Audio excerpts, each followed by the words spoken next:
Šio audio kūrinio personažai yra išgalvoti ir netikri, jų niekada nebuvo, nėra ir nebus.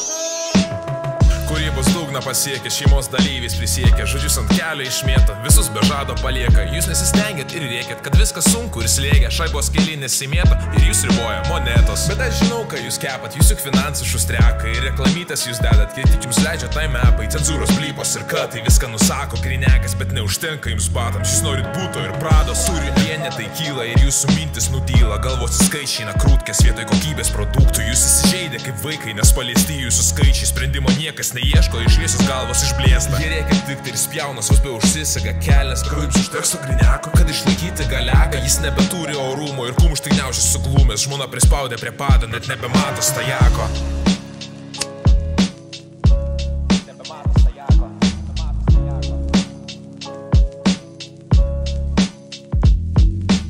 Pinigai ištryks, tavo nuomonė drykst, kameros lys, tu visai negaidys.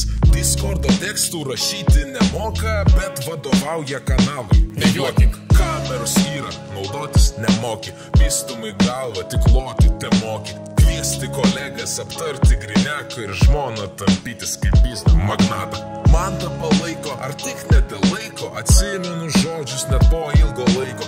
Duhas jis yra, jis viską pavogis, veidmainys pusė, malais apsiklojęs. Žodžiai palaiko, praradęs tu saiką, reklamos mažėja, švaistai mūsų laiką, kanalas neauga, bejono aš treku, tu miręs kaip žmogus, belieka tik kapas. Linkiu pasveikt.